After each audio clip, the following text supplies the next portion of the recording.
meditating today. Sorry, I'm a little sick. I'm also a little sick and tired of being a part of a culture that is just easy to manipulate.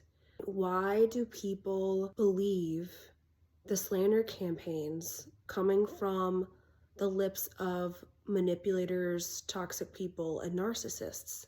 But before I get too upset about it, I have to look at myself. Why have I fallen for those?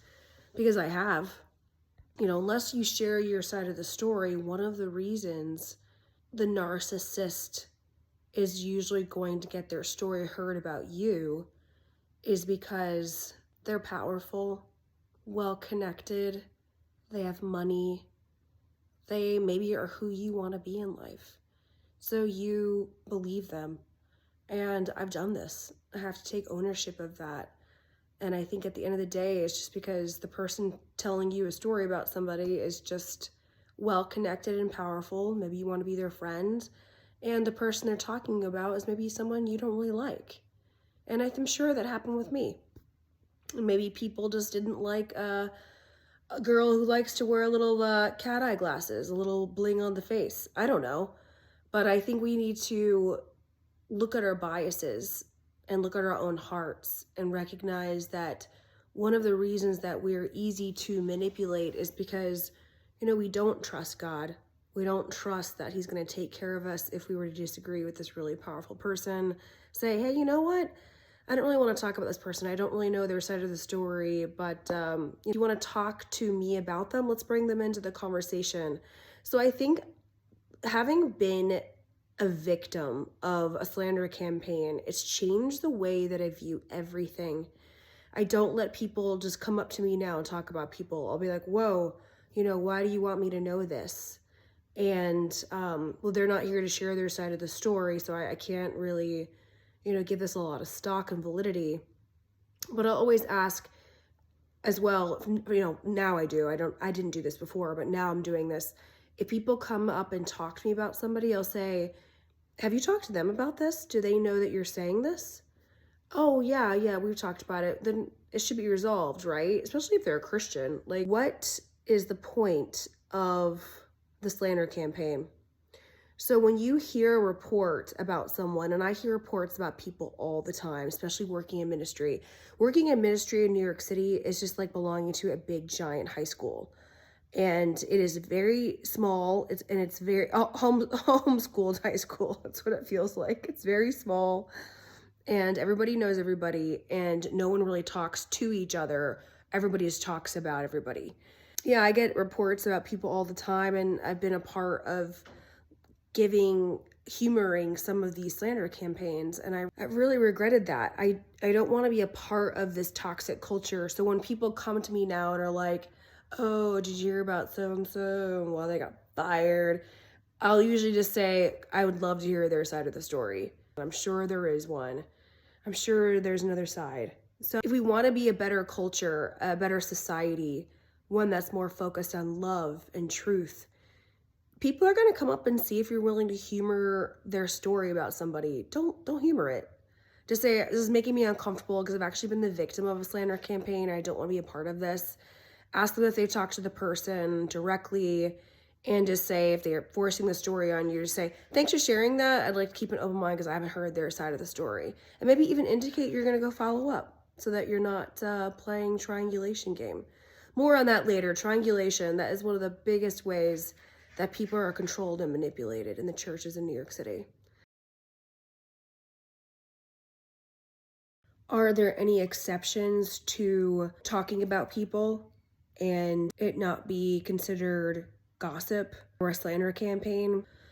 First, being called a gossip. When I've tried to warn others about my experience with certain pastors, I've been, part of groups that are called gossips for calling out bad leadership. Again, it's a funny word. It's gossip. I've never heard a guy called a gossip. I've only heard women called gossips. It seems to be another word, kind of like bitter, that tries to get women from talking. So I think if you are going to share stories, especially about people specifically, it should be noted and said, I've gone to this person, I talk with them, we were not able to reconcile. and they are unapologetic about the harm that was caused me.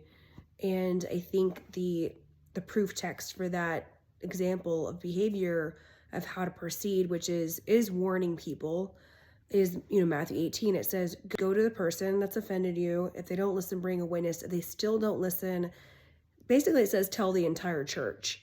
So the question I have is, are the journalists who exposed Mark Driscoll in the rise and fall of Mars Hill, the podcast, are they gossips? Are we going to call them gossips? Or are they sinning? Are they in the wrong here? Paul Tripp went and talked with Mark Driscoll with a group of people. I said, you need to stop this behavior. If you don't, there are going to be consequences. And he didn't. And then it all becomes exposed. There's so many victims. Why do I share stories about Redeemer? And specifically, why have I chosen to share stories by certain people by name? Because I've gone to them. I need you to acknowledge this. They wouldn't. And so in my opinion, they are not fit for leadership, and people need to be warned about them. So I think it is kind of a fine line.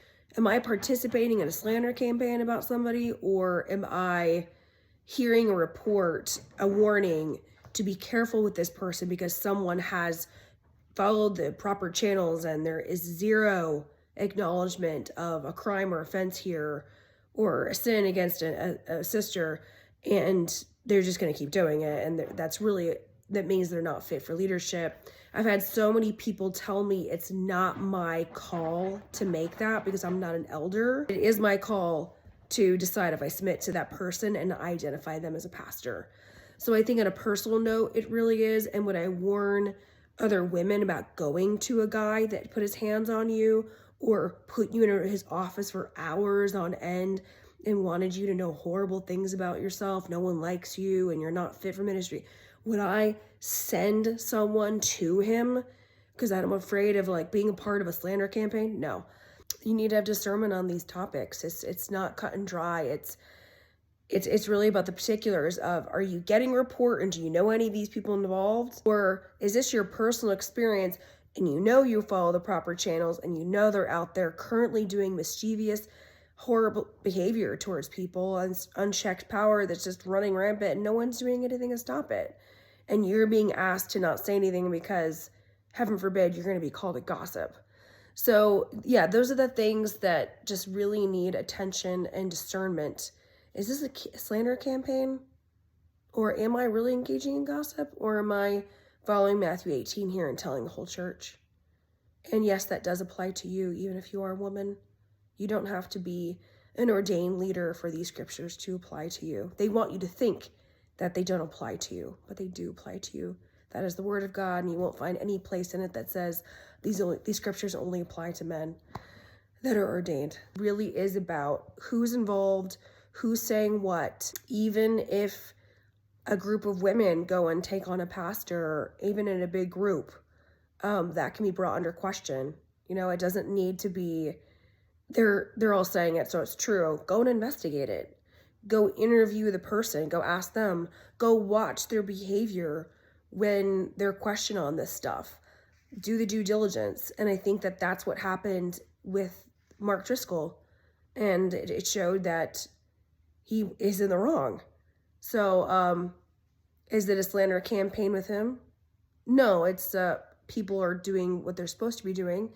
They're warning about a wolf in sheep's clothing. And it's not gossip. It is the right thing to do. It is love in action. I think before you ever call a woman who may be trying to warn people about dangerous pastors a gossip, really be cautious and think about the particulars. Ask a little more questions. Have you talked to this person already? Yes, I have. I've talked to them till I'm blue in the face and they won't listen, and they're currently still doing the same behavior that caused me post-traumatic stress disorder. So yeah, I think, is that a gossip? No. That's called advocacy. So I think it took me a long time to weed out these terms and realize where I stand, what my intentions are, and I know my own heart. And I know what my character is. I'm not afraid of the plethora of platitudes and name calling that's going to come my way. But I do know the difference, and you should too. When do you engage in these conversations and when do you not? When do you listen and when do you put your foot down and say, no, I don't want to be involved? So yeah, it's about maturity and discernment and learning to take back your right to be involved in those specifics and not let pastors just be the only ones that get to decide what we talk about.